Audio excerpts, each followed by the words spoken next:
Good day guys, and welcome to my YouTube channel. In my last video I talk about how to make use of Excel function, which is the count.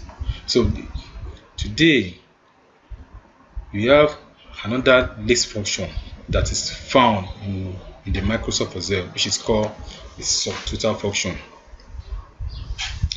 In my last video we sum up the whole column of the total expenses by using the standard sum function, right? So today I want to show you the importance of using this subtotal function and how to utilizing it. I have an exercise before me here, and I am still working with the same worksheet. Now I want to sum up the total expenses column here, right? But this list it might be intentionally be filtered by me by mistake. Now take a look.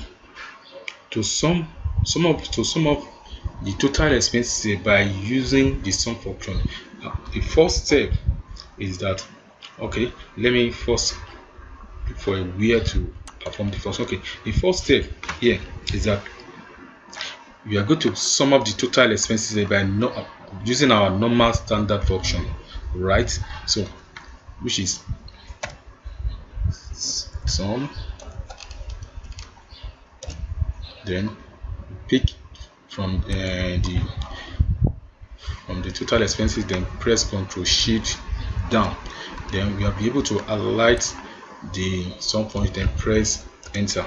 You can see now on this list the total expenses here is 1,428,320,000. Now to filter this list now, let's work on another sum functions here using the sum function. So to create a similar function, so let's now sum up the range of cells without using the standard sum function. Then rather we are going to use the sub function. So now here is the step.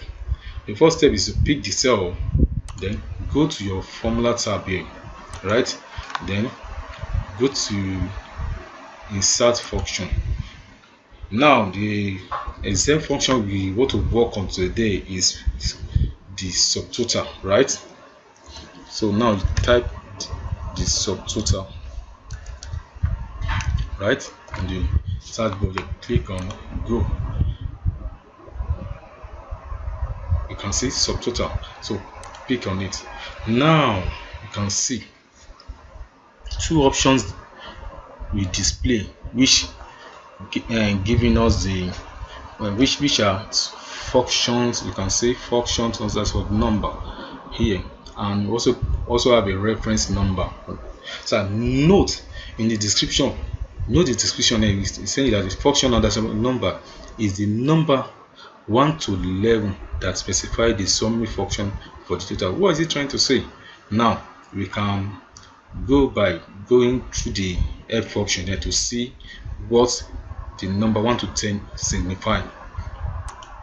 So from the help function, it says subtotal, and it brings out the function underscore number and the function number here.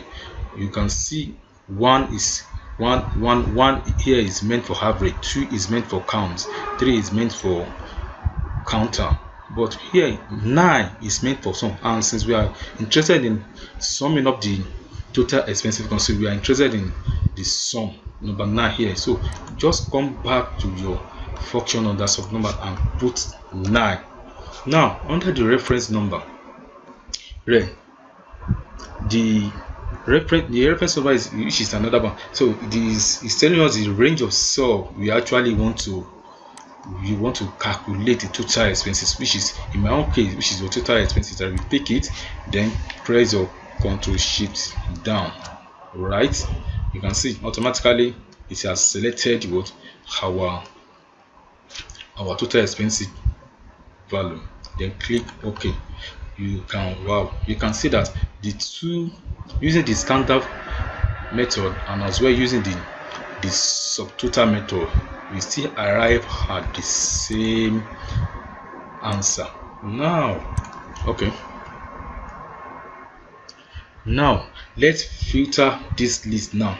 Let's filter this list to see what the benefit of the using subtotal function and the benefit of using the normal standard function. Let's filter this list. You can pick anywhere on the list table here. Just then go to your data, then on the big filter here under the sort and filter. So now click on it. You can see now a drop down button will be added to the list. Let's now filter for maybe under the division here. Let me say probably I want to filter for only the knots, right? Let me unselect this. So let me filter for only the knot. Wow, you can see that immediately I filter for only the knot, the normal standard function total expenses still remain unchanged, while the subtotal functions implemented here changes, telling me that as long as I'm applying the filter based on the division here, automatically the subtotal function will be changes, telling you that it has more advantage than using the normal standard function. So today we can say that we have been able to identify the importance of using the two functions. So just work around it, make decision on whichever one that is suited you and apply to it. So thank you, and don't forget to subscribe to my YouTube channel, as I will keep giving you more dynamic list functioning in an Excel. Bye.